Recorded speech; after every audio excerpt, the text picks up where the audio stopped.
Carbohydrate के बारे में क्या देख लिया था इनके बारे में हमने देख ली थी इनकी ओल्ड डेफिनेशन को, इनकी न्यू डेफिनेशन को, इनके एक्सपेरिमेंटल टेस्ट को। 3 टॉपिक तो हम लोग डिस्कस कर चुके, जान चुके थे कि कैसे पता लगाएंगे कि दिया हुआ जो कंपाउंड है वो कार्बोहाइड्रेट है या फिर नहीं है। तो अब हम क्या करेंगे, अब हम करेंगे एक नया काम, और नया काम हम लोग क्या करने वाले हैं कि ये जो कार्बोहाइड्रेट्स हैं इनको अपन क्लासिफाई करने वाले हैं। यानी आज का जो टॉपिक है हमारा वो रहेगा क्लासिफिकेशन ऑफ कार्बोहाइड्रेट का। हमें आज क्लासिफिकेशन करना है इन कार्बोहाइड्रेट्स का। देखो कार्बोहाइड्रेट के बारे में तो हम लोग ऑलरेडी ये तो डिस्कस कर ही चुके थे कि ये जो कार्बोहाइड्रेट्स होते हैं उनको अपन जनरल वे के अंदर CHH2OY कार्बन के हाइड्रेट्स हैं जिनको अपन इस तरीके से शो कर सकते हैं। जनरल फॉर्मूला हम लोग इनका देख चुके थे। अब क्या करेंगे हम, इनका जो क्लासिफिकेशन है उसका सबसे पहले हम आपको बेस बता देंगे किस आधार पर इनको अपन लोग क्लासिफाई करते हैं। तो वो आधार होता है इनका टेस्ट, स्वाद या टेस्ट के आधार पर अपन इन क्लासिफिकेशन करते हैं कार्बोहाइड्रेट्स का। और अकॉर्डिंग टू दैट टेस्ट अपन उनको 2 पार्ट्स पे डिवाइड करते हैं, जिनमें से एक तो होती है हमारी शुगर और दूसरी हमारे पास में आएंगी नॉन शुगर्स, शुगर और नॉन शुगर। ये 2 क्लासिफिकेशन हम इनका करेंगे। शुगर जो होगा उसको भी अपन आगे 2 कैटेगरी के अंदर डिवाइड करेंगे।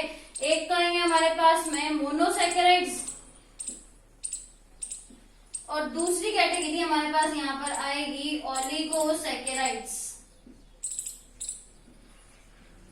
और जितने भी नॉन शुगर्स होंगे उनको हम लोग पॉलीसैकेराइड की कैटेगरी के अंदर स्टडी करेंगे।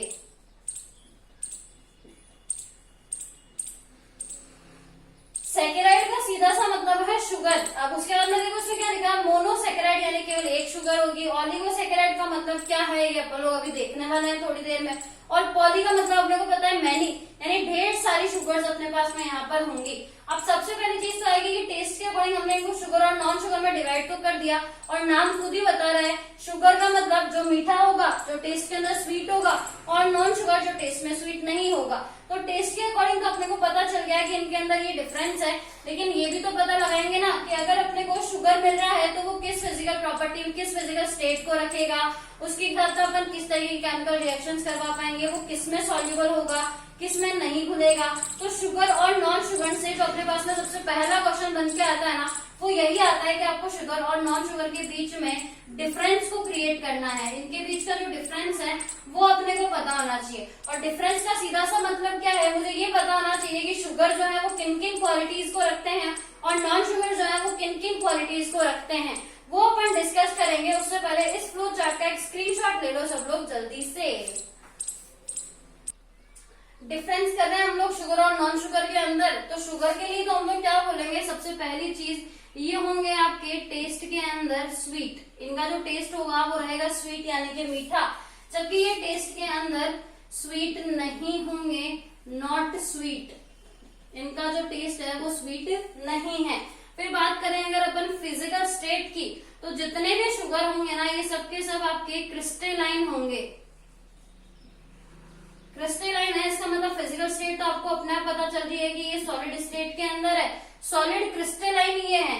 जबकि नॉन शुगर की अगर बात की जाए तो ये आपके ए क्रिस्टलाइन होते हैं। ए क्रिस्टलाइन ये भी है तो सॉलिड ही, लेकिन कौन से वाले, ए क्रिस्टलाइन सॉलिड है, जबकि इधर जो है वो आपके क्रिस्टलाइन सॉलिड है। कैसे पता लगाओगे, चीनी देखिए घरों में सबने देखी है, खूब चीनी खाते भी होंगे सब लोग। चीनी का कभी भी एक दाना उठा करके देखना, उसकी शेप एकदम फिक्स है, उसको आप कितना भी ऊंचाई से गिरा लो उस चीनी का शेप जो है वो चेंज नहीं होता है, कोई चेंजेस अपने को उसको अंदर देखने को नहीं मिलते हैं। यानी वो एक फिक्स शेप के अंदर है, एक फिक्स स्ट्रक्चर उसने अपनी रखी हुई है जिसके अंदर क्लोज पैकेजिंग है। अपन ने सॉलिड स्टेट के अंदर पैकेजिंग को पढ़ा हुआ है पहले से ही, तो वो जो पैकेजिंग है वो एकदम स्ट्रॉन्ग पैकेजिंग है जिसको अपन तोड़ नहीं पा रहे हैं, इसीलिए वो क्रिस्टलाइन है। और अगर उस पैकेजिंग के अंदर कोई भी स्पेस है जिसकी वजह से हम उसके स्ट्रक्चर को डिस्ट्रॉय कर पा रहे हैं, तो वो आपका एक क्रिस्टलाइन की कैटेगरी के अंदर चला जाएगा।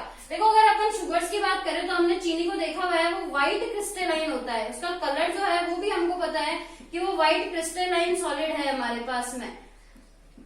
जबकि अगर नॉन शुगर्स की बात बात की जाए तो इनका कलर कुछ कहा नहीं जा सकता कैसा होगा, लेकिन अगर मैं नॉर्मली स्टार्च की बात करूं तो वो पाउडर्ड फॉर्म में होता है अपने पास में। एक क्रिस्टलाइन है और पाउडर्ड फॉर्म में लगभग वो अपने को मिलेगा सॉलिड के अंदर ही, लेकिन मिलेगा पाउडर्ड फॉर्म के अंदर। तो इनके लिए अपन यहाँ पे स्पेस छोड़ देते हैं। यूजुअली इनको भी बोलेंगे कि व्हाइट कलर में ही मिलेंगे, बट यूजुअली नॉट ऑलवेज, ठीक है। अब अगर सॉल्युबिलिटी की बात करें तो क्या चीनी को पानी में घोल पा रहे होगे आप लोग? घोल लेते हैं ना आराम से, शिकंजी बनाई होगी, चाशनी भी खूब बनाई है अपन ने। तो फिर जब चीनी को पानी में घोल पा रहे हैं, इसका मतलब ये हमारे वाटर के अंदर सॉल्यूबल हैं, वाटर सॉल्यूबल बन करके आएंगी सारी की सारी जो शुगर्स हैं वो। लेकिन अगर नॉन शुगर्स की बात की जाए तो नॉन शुगर्स जो होती हैं वो आपकी इनसॉल्यूबल या फिर लेस सॉल्यूबल होती है, इनसॉल्यूबल या फिर less soluble in water.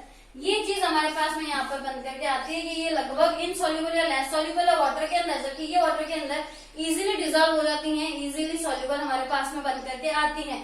Physical state हो गई, टेस्ट हो गई, सॉल्युबिलिटी हो गई। अब क्या बात करेंगे अपन इनके डिवाइडेशन की, कि अगर केमिकल रिएक्शंस करवाते हैं यानी शुगर के ऊपर अगर अपन पानी डालते हैं यानी हाइड्रोलाइसिस अगर अपन इनका करवाते हैं, तो अगर हाइड्रोलाइसिस हम करवाएंगे तो हाइड्रोलाइसिस के बेस पे देखो यहाँ दो कैटेगरीज हम लोग पढ़ने वाले हैं, एक तो मोनोसैकेराइड वाली, एक डाइसैकेराइड वाली। तो अगर मोनोसैकेराइड का हाइड्रोलाइसिस करवाओगे तो आपको कुछ नहीं मिलेगा, लेकिन अगर डाइसैकेराइड का हाइड्रोलाइसिस करवाओगे तो 2 to 10 मोनोसैकेराइड यूनिट जो है वो अपने को देखने को मिलेंगी। जबकि अगर अपन नॉन शुगर का हाइड्रोलाइसिस करवाएंगे ना तो यहाँ पर अपने को हमेशा मोर देन 10 मोनोसैकेराइड यूनिट जो है वो हाइड्रोलाइसिस के ऊपर मिलेगी। तो मोर देन 10 मोनोसैकेराइड यूनिट अगर अपने को हाइड्रोलाइसिस पे मिल रही है, इसका मतलब क्या हुआ, इनके लिए बात करो मॉलिक्यूलर वेट की, मॉलिक्यूलर वेट इनका कितना ज्यादा हो जाएगा फिर। तो इसलिए हम ये बोलेंगे कि जो नॉन शुगर्स हैं ये आपके हाई मॉलिक्यूलर वेट वाले हैं सबके सब, और ये हाई मॉलिक्यूलर वेट वाले हैं, जबकि ये जो है वो इनके कंपैरिजन में लो मॉलिक्यूलर वेट वाले हैं। इनका जो मॉलिक्यूलर वेट है वो लो रहने वाला है, जबकि इनका जो मॉलिक्यूलर वेट है वो हाई रहेगा। तो ये डिफरेंस हमारे पास में बन करके आएंगे नॉन शुगर्स के लिए और शुगर्स के लिए। जल्दी से इनको भी नोट कर लो सब लोग। अब देखो, अब ये शुगर्स हमारे पास में, शुगर्स को हमको पता है दो पार्ट्स पे क्लासिफाई करना है, एक मोनोसैकेराइड्स है, एक ओलिगोसैकेराइड्स है। देखो इनका नाम जो है वो खुद बता रहा है आपको, मोनो मतलब क्या, सिंगल, और सैकेराइड मतलब क्या, शुगर। यानी ये सबसे सिंपलेस्ट शुगर है, सबसे सिंपल शुगर है, जिनके अंदर केवल एक कार्बोहाइड्रेट का मॉलिक्यूल हमको देखने को मिलेगा। तो मोनोसैकेराइड्स को तो हम सिंपल शुगर की कैटेगरी के अंदर डालेंगे, जबकि ओलिगोसैकेराइड्स की अगर बात करें तो ओलिगो का मतलब होता है फ्यू और सैकेराइड्स का मतलब होता है शुगर। फ्यू शुगर है इसके अंदर, इसका मतलब यहाँ पर हमारे पास में 2 to 10 molecule of simple sugar है, यानी 2 to 10 यूनिट्स ऑफ मोनोसैकेराइड्स हैं। तो 2 से 10 मोनोसैकेराइड यूनिट मिलकर के तो ओलिगोसैकेराइड्स बनाएंगी, और 10 से ज्यादा हो जाएंगी तो उनको अपन नॉन शुगर पॉलीसैकेराइड की कैटेगरी के अंदर डाल देंगे। तो मोनोसैकेराइड सिंपल शुगर्स हैं। अगर बात की जाए कि मोनोसैकेराइड्स होते क्या हैं, तो मोनोसैकेराइड्स आपके पॉलीहाइड्रोक्सी कार्बोनिल कंपाउंड्स हैं। पॉलीहाइड्रोक्सी कार्बोनिल कंपाउंड का मतलब क्या हो गया कि इनके अंदर हमने कल जब कार्बोहाइड्रेट की डेफिनेशन दी थी तब हमने ये बताया था कि कार्बोहाइड्रेट जो होते हैं वो पॉलीहाइड्रोक्सी कार्बोनिल कंपाउंड एल्डिहाइड या कीटोन है। और दूसरा ये भी बोला था कि ऐसा कोई कंपाउंड जिसके हाइड्रोलाइसिस पे हमको पॉलीहाइड्रोक्सी कार्बोनिल कंपाउंड देखने को मिल जाए तो उनको भी हम कार्बोहाइड्रेट की कैटेगरी के अंदर ही डालेंगे। पर मोनोसैकेराइड के अंदर तो वो होना ही चाहिए। हाइड्रोलाइसिस पे अगर मिल रहा है या किसी और केमिकल रिएक्शन से मिल रहा है तो उसको अपन ओलिगोसैकेराइड की कैटेगरी के अंदर डाल देंगे। ये स्पेशल बात आपको यहाँ पर ध्यान रखनी है। देखो अब ये सिंपल शुगर है तो क्या इनका हाइड्रोलाइसिस पॉसिबल है क्या? सिंपल शुगर है, इसका मतलब इससे ज्यादा सिंपल कुछ और हो ही नहीं सकता सैकेराइड की कैटेगरी में। तो जब आप इनके ऊपर हाइड्रोलाइसिस प्रोसेस को अप्लाई करोगे तो वो वहां पर अप्लाइकेबल नहीं होगी, नॉट अप्लाइड होगी। हाइड्रोलाइसिस इन मोनोसैकेराइड यूनिट का पॉसिबल नहीं होता है। जबकि ओलिगोसैकेराइड यूनिट्स की अगर बात करें तो इनका जो हाइड्रोलाइसिस है वो पॉसिबल हो जाता है, और इनके हाइड्रोलाइसिस से 2 to 10 यूनिट्स ऑफ मोनोसैकेराइड्स अपने को मिलती है। तो ये इनका बेसिक डिफरेंस आ गया मोनोसैकेराइड और ओलिगोसैकेराइड का। एग्जाम्पल अगर अपन इन कैटेगरीज में डालना चाहें तो ओलिगोसैकेराइड की कैटेगरी के अंदर तो हम लोग सुक्रोज, माल्टोज, गैलेक्टोज, रैफिनोज इस तरीके की शुगर्स को डालते हैं। जबकि अगर अपन मोनोसेकेराइड की बात करें तो मोनोसेकेराइड की कैटेगरी में आप एग्जांपल डाल सकते हैं बेस्ट ग्लूकोज को। ग्लूकॉन डी की बोतल खूब पी होगी बचपन के अंदर, मस्ती मस्ती में पी लेते हैं ना, मैंने तो पी। तो ग्लूकॉन डी यानी कि ग्लूकोज हमारा मोनोसेकेराइड की कैटेगरी में आता है। इसके अलावा फ्रक्टोज जो हमारा फ्रूट वाला शुगर होता है, इनको लैक्टोज मिल्क शुगर, इन सबको हम लोग मोनोसेकेराइड की कैटेगरी में डालते हैं, और ओलिगोसेकेराइड की कैटेगरी में हमने इन एग्जांपल्स को डाला हुआ है। तो शुगर का जो क्लासिफिकेशन है वो यहाँ पर अपना हो जाता है कि इनको अपन किस किस तरीके से आइडेंटिफाई करेंगे, हाइड्रोलाइसिस पे क्या मिलेगा, तो इसको आप जल्दी से नोट कर लो। फिर सीधा सीधा नॉन शुगर्स का भी क्लासिफिकेशन देख लेते हैं, फिर सबको मिक्स करके इनका नॉमेनक्लेचर भी देख लेंगे फास्ट। जो हमारे पास में नॉन शुगर्स आती है ना, इन नॉन शुगर्स को हम लोग पॉलीसेकेराइड की कैटेगरी में डालेंगे, और पॉलीसेकेराइड में जो एग्जांपल अपन डालेंगे वो रहेगा स्टार्च और सेल्यूलोज का। पॉलीसेकेराइड का मतलब क्या हुआ, पॉली का मतलब होता है मैनी, और सेकेराइड्स का मतलब अपने को पता ही है शुगर। मैनी शुगर से मिलकर के जो कार्बोहाइड्रेट्स बनेंगे उनको अपन पॉलीसेकेराइड्स बोलेंगे, यानी ढेर सारी मोनोमर यूनिट्स यहाँ पर है। अगर आप स्टार्च सेल्यूलोज इनका किसी का भी हाइड्रोलाइसिस करवाते हो तो आपको ढेर सारी मोनोसेकेराइड यूनिट्स यहाँ पर देखने को मिलेगी। तो ये इनका क्लासिफिकेशन हो गया। अब क्या करेंगे, एक जनरल सा नॉमेनक्लेचर करेंगे इन सबके लिए और उसको सीधा अप्लाई करेंगे। तो नॉमेनक्लेचर अगर अपन कार्बोहाइड्रेट का करेंगे ना, तो उसमें सीधे सीधे से केवल 2 रूल अपने को लगाने हैं। नॉमेनक्लेचर वाला जो टॉपिक है इसके अंदर आपको सिर्फ 2 चीज ध्यान रखनी है। पहली तो ये कि जितने भी कार्बोहाइड्रेट होंगे उनके लिए आप जो सफिक्स काम में लोगे, सफिक्स मतलब जो लास्ट में आपको ऐड करना है वो आपका रहेगा ओज। जितने भी कार्बोहाइड्रेट आएंगे उनके लिए सफिक्स के फॉर्मेट में आप ओज को यूज करोगे, और जितने भी कार्बोहाइड्रेट हैं उनके अंदर आप नंबर ऑफ कार्बन को शो करने के लिए, कितने कार्बन उस कार्बोहाइड्रेट के अंदर है इसको शो करने के लिए आप पुराने वाले वर्ड्स काम में लोगे। जो 2 के लिए अपन लेते हैं डाई, 3 के लिए लेते हैं ट्राई, 4 के लिए लेते हैं टेट्रा। जो अपन नंबर शो करने के लिए वर्ड नॉर्मल काम में लेते हैं ना, वही वर्ड हम लोग यहाँ पर काम में ले रहे हैं। 5 के लिए पेंटा, 6 के लिए हेक्सा, इस तरीके के वर्ड्स हमको यहाँ पर ऐड करने हैं। नई बात क्या ध्यान रखनी है नॉमेनक्लेचर के लिए, फंक्शनल ग्रुप वाली। अपने को पता है कि जितने भी कार्बोहाइड्रेट्स हैं वो सबके सब कार्बोनेट कंपाउंड है। अब कार्बोनेट कंपाउंड भी अपने को पता है 2 कैटेगरी के अंदर चलते हैं, एक तो होते हैं एल्डिहाइड और दूसरे अपने पास में होते हैं कीटोन। 2 ही तरीके के तो कार्बोनेट कंपाउंड्स पॉसिबल है, एक तो एल्डिहाइड और दूसरा कीटोन। तो अगर आपके पास में जो भी कार्बोहाइड्रेट गिवन है उसके अंदर aldehyde as a functional group है तो आप उसको नाम दोगे एल्डोज का।